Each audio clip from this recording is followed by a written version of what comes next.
Attention! Welcome to all my friends, students in physics class by Dr. Hamid sir. Today our topic is quality factor. It is also known as Q factor. Quality factor or Q factor. What is quality factor? It is defined as the ratio of voltage drop across coil or across capacitor and total applied EMF.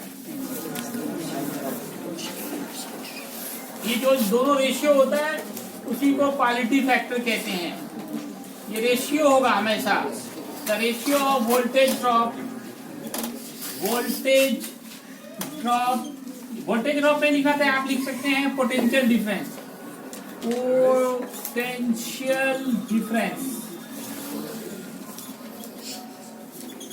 The ratio of potential difference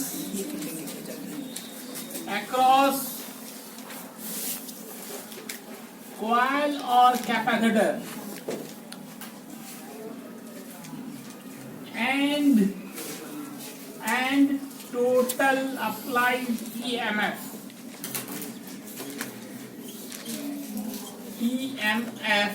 is called quality factor और Q factor। अब आप इसका formula खुद निकाल सकते हैं। Definition से ही formula निकल जाएगा। Voltage drop across coil EL and applied EMF E, या फिर आप कंडेंसर में अगर लेते हैं EC/E करेंगे। अब IL का फॉर्मूला हमने पढ़ा है आपको IXL और E का IZ। इसी तरह से यहाँ पे IXC और E के जगह पे IZ पुट करेंगे। दिस I कैंसिल, XL/Z और यहाँ पे बोलेंगे XC/Z। No unit no damage, no unit no damage.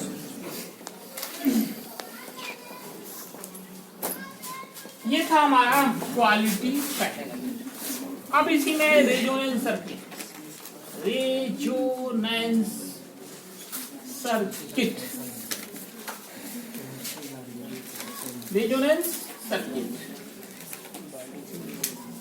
Resonance word जहां भी आता है वहां कुछ ना कुछ मैक्सिमम होता है, अधिकतम। यहां पे क्या होगा? Current maximum. एक ऐसा ACC अल्टरनेटिंग करंट सर्किट जिससे मैक्सिमम करंट ऑब्टेंड हो, जिससे मैक्सिमम करंट फ्लो हो। A such type of ACC through which maximum current, electric current passes, उसी का नाम होगा resonance circuit.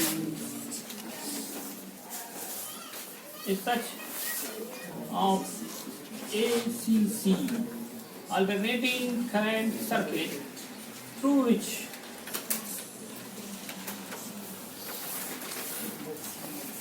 maximum current passes, maximum current जिससे पास होगा, मैक्सिमम करंट पासेस,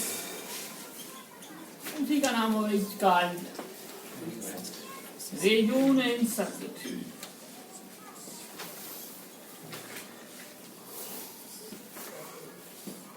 और इसकी जो फ्रीक्वेंसी होगी उसको रेजोनेंस फ्रीक्वेंसी कहते हैं। The frequency of resonance circuit is called resonance frequency।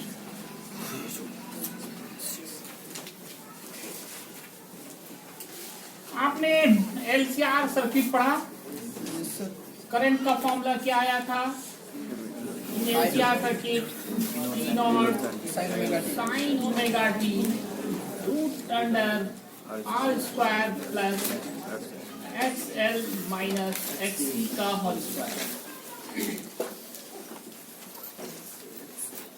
XL minus XC का होल स्क्वायर।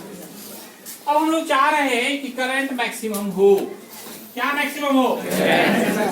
इसके लिए नीचे का मान क्या होना चाहिए? मिनिमम। 1/2 बड़ा या 1/10? 1/10 बड़ा। 1/2 बड़ा होता है, नीचे छोटा मान बड़ा। तो नीचे छोटा करना होगा, तभी हम लोगों को देखिए ऐसा type of ACC through which maximum current passes is called resonance circuit. तो इसमें हम चाहते हैं कि करंट मैक्सिमम हो, तभी ये रेजोनेंस सर्किट कहलाएगा। तो करंट मैक्सिमम कब होगा? जब नीचे का मान मिनिमम हो या रेजिस्टेंस कम हो। नीचे क्या है? रेजिस्टेंस है या टोटल रेजिस्टेंस। जितना रेजिस्टेंस कम होगा करंट उतना ही ज्यादा होगा। अब चाह रहे सबसे ज्यादा हो, मैक्सिमम हो, तो रेजिस्टेंस मिनिमम होना चाहिए। तो रेजिस्टेंस मिनिमम कितना हो सकता है, कब हो सकता है? तो इसमें हम लोग, ये तो आर फिक्स ही होता है, अब ये मान आप कम बेस कर सकते हो, तो इसको मिनिमम करना है। For maximum current, for maximum current, ये जो XL माइनस XC है, इसको कम करते करते करते हम लोग 0 पहुंचा देंगे। क्या कर देंगे? 0 करेंगे तो ये आपका नीचे मिनिमम हो जाएगा, करंट मैक्सिमम हो जाएगा। इससे XL बराबर हो जाएगा XC। XL का फॉर्मूला याद है किसी को? ओमेगा L, और XC का 1/ओमेगा C। अब आप क्रॉस मल्टीप्लीकेशन करें, omega L into omega C is 1, omega square 1/LC। तो ओमेगा निकालना चाहें तो क्या होगा? 1/√LC पर अंडर। ओमेगा का फॉर्मूला 2 इधर क्या होगा? 1/√1 नीचे LC। n बराबर ये 2 भी नीचे ही जाएगा, 1/2 पाई इंटू 1/√LC। यही एक्सप्रेशन हो गया आपको किसका? रेजोनेंस फ्रीक्वेंसी का। अब इसका अगर टाइम पीरियड निकालना हो, T का फॉर्मूला 1/2 पाई 1/1 या बाई 2π√LC। ये पूरा का पूरा ऊपर जाएगा 2π√LC। इसको कहेंगे रेजोनेंस फ्रीक्वेंसी। रेजोनेंस सर्किट की जो फ्रीक्वेंसी होती है उसको कहते हैं रेजोनेंस फ्रीक्वेंसी, जिसका फॉर्मूला आया है इक्वल 1/2 पाई इंटू 1/√LC। पाई में ही क्या है? Root under LC। या L क्या है? L से व्हाट इज L? L से कॉइल यहाँ पे बैठा दीजिए, कॉइल को लगा के बैठा दीजिएगा। कॉइल का क्या पुट करते हैं? L क्या होता है? इंडक्टेंस। L4 यहाँ पे इंडक्टेंस या coefficient of self induction, and C4 capacitor का क्या लेंगे आप? Capacity, electrical capacity. फॉर्मूला में जो L और C पुट करना है, और कंडेंसर को पुट कर दीजिएगा, उनकी कैपेसिटी लेंगे और कॉइल को ही रख देंगे, या कॉइल का हम इंडक्टेंस लेंगे। L4 क्या है? इंडक्टेंस, और C4 capacity of condenser. Write down है, बंद रखते हो। मीन वैल्यू या फिर एवरेज वैल्यू ऑफ AC क्या है? देखो कोई भी इलेक्ट्रिक करंट है, electric current, what is electric current? The time rate of flow of electric charges. तुम लोग सिर्फ छापने आई हो क्या? क्या कुछ लोग सिर्फ छपाई मशीन है? समझने की जरूरत नहीं है आप लोगों को। ध्यान से सुनिए, कोई भी इलेक्ट्रिक करंट क्या है? The time rate of flow of electric charge. Electric charge जितना फ्लो होता है उसी का रेट ही इलेक्ट्रिक चार्ज कहलाता है। इलेक्ट्रिक करंट कहलाता है इलेक्ट्रिक चार्ज के फ्लो का रेट। करंट में आपको एक DC बताया था, एक AC, एक TC। DC में 2 टाइप बताया था, एक था कांस्टेंट DC, एक वेरिएबल DC। कांस्टेंट DC का जो ग्राफ था, याद कीजिए कांस्टेंट DC का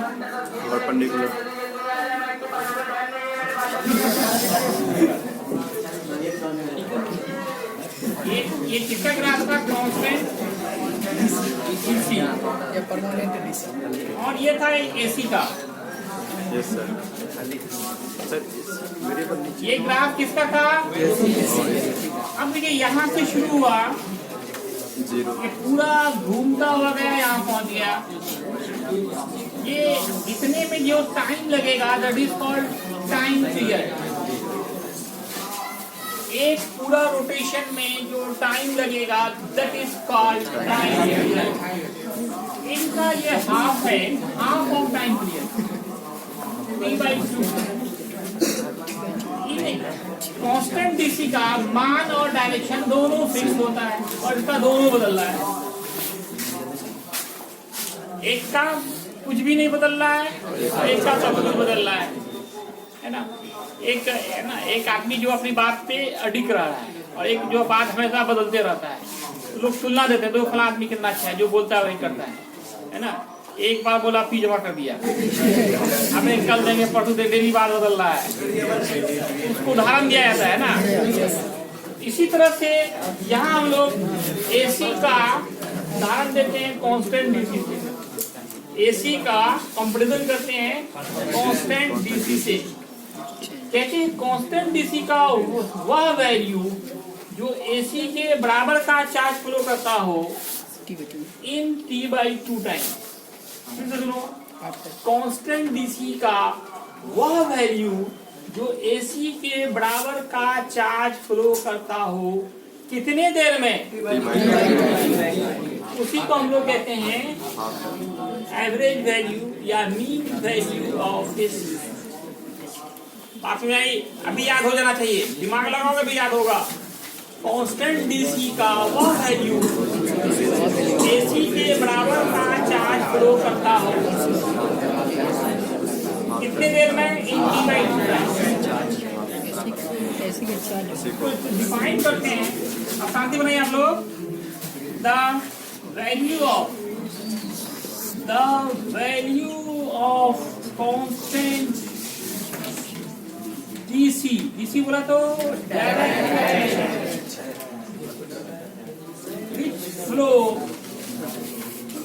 which flow same amount of electric charges कितने देर में? in half of its time period is called, कहलाता है मीन वैल्यू और average value of AC. Average value of AC इसको डिनोट करेंगे, डिनोटेड बाय आई एम लिखेंगे या एवरेज है तो ए लिख देंगे। अब इनका एक्सप्रेशन चाहिए,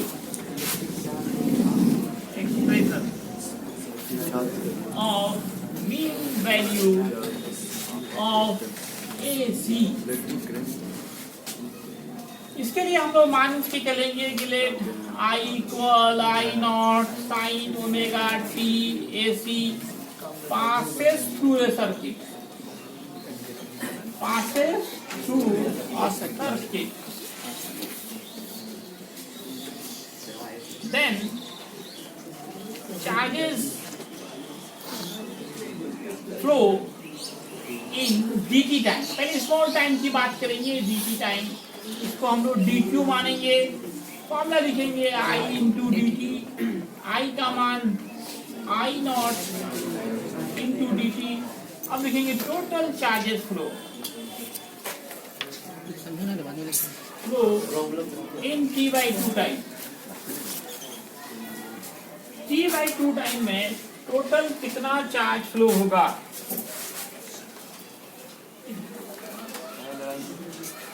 T/2 टाइम में, देखिए स्मॉल टाइम में पहले निकाला है और T/2 half of its time period है, half of its time period क्या होगा? T/2 इतने देर में टोटल चार्ज निकालना है, कितना फ्लो होगा? इंटीग्रेटिंग बोथ साइड करते हैं। टोटल निकालने के लिए हमारे पास क्या हथियार है? इंटीग्रेशन। यहाँ 0 से Q करेंगे, यहाँ पे T है, 0 से T/2, integration of dq is Q। यहाँ पे आई नॉट बाहर, साइन ओमेगा टी का integration omega cos omega minus cos by omega, differentiator कर दिया कुछ लोग, upper limit minus lower limit, minus I not को बाहर कीजिए, कॉस ओमेगा टी, टी के जगह पे upper limit, cos omega lower limit, फिर Q minus I naught by omega, omega का formula 2 pi by T into T by 2, T cancel फिर cos 0 T cancel, 2 cancel, minus I naught by omega, cos five का मान -1, cos 0 1, minus I naught by omega -2, minus minus plus T I naught by omega, cos और omega को 2 pi by T, omega का formula 2 pi by T, 2 cancel, I not T by pi, इसको मानिए equation first.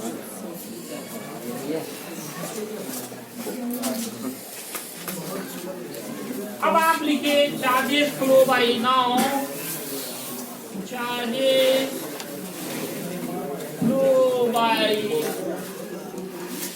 Constant DC, constant DC in T by 2 time, इसको हम लिखेंगे Q बराबर आई into T by 2, ये आई हमारा आई मीन कहलाएगा, अब फर्स्ट सेकंड से मिलाइए, फ्रॉम फर्स्ट एंड सेकंड दोनों क्यू इक्वल होना चाहिए according to definition, according to definition दोनों बराबर। अब देखिए टी टी कैसे, आई एम बराबर 2 आई नॉट बटे 5, 2 आई नॉट बटे 5, यही रिलेशन आगे बढ़ेगी, यही फॉर्मूला होता है आई मीन का, तो I naught I M by I naught का रेशियो क्या कहेंगे 2 बाई 5, या I naught by I M पूछे तब क्या करेंगे 5 बाई 2। यहाँ गलती क्या करता है लोग, ऑप्शन ये भी होता है ये भी होता है, और कभी मीन वैल्यू पहले रहता है मैक्सिमम बाद में, कभी मैक्सिमम पहले मीन बाद में, ये वाला आया तो ये वाला लिख देता है, ये वाला आया तो ये वाला लिख देता है, उल्टा कर देता है। आपको ध्यान देना है, पहले मीन वैल्यू है पहले पीक वैल्यू है, maximum value peak value is I not, mean value is I am, अगर का ratio of I mean and peak value 2 by 5, 2:2 पाई, इसको क्या लिखेंगे 2:2 पाई, इसको क्या लिखेंगे 5/2। अच्छा इसको भाग दीजिएगा ना, डिवाइड कीजिएगा, ये मान बराबर हो जाएगा 0.636 इंटू आई नॉट। तो न्यूमेरिकल्स करते समय आप इसको बैठाएंगे तो आसानी से बनेगा, टाइम आपका सेव होगा। तो डायरेक्ट आप 2/5 को डिवाइड करके इतना आएगा, पढ़ के देख सकते हैं। एक बार फिर से समझ लो कैलकुलेशन यहाँ से थोड़ा सा, क्या पहले dt टाइम में इतना चार्ज फ्लो हुआ, I into D T formula, I का मान पुट किया, I not sine omega T D T, total के लिए बोथ साइड इंटीग्रेशन किया, डी क्यू का इंटीग्रेशन तो क्यू हुआ। अब यहाँ साइन ओमेगा टी का integration minus cos omega T by omega. अब कॉस ये आप माइनस को और ओमेगा को बाहर कर दीजिए, कॉस ओमेगा टी, टी के जगह पे ये अपर लिमिट पुट करेंगे, कॉस को 2 बार लिखना है, एक बार अपर लिमिट के साथ एक बार लोअर लिमिट के साथ, फिर आप टी के जगह पे 0 पुट किए। ओमेगा का फॉर्मूला पड़ा आप 2 पाई बाई टी,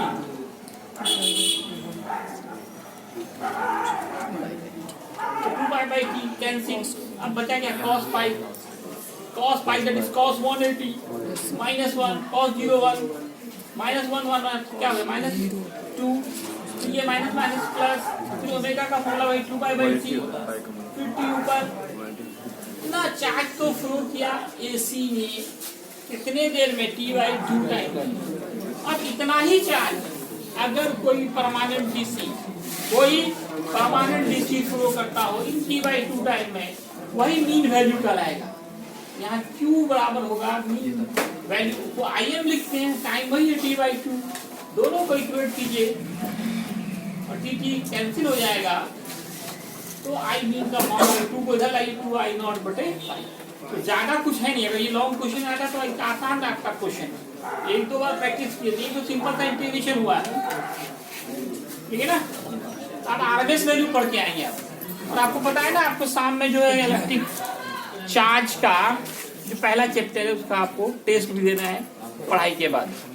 पहले ऑफिस पढ़ा देंगे, उसके बाद जो फर्स्ट चैप्टर है इलेक्ट्रोस्टैट का थ्योरेटिकल टेस्ट होगा, हर दिन एक चैप्टर। क्या मौखिक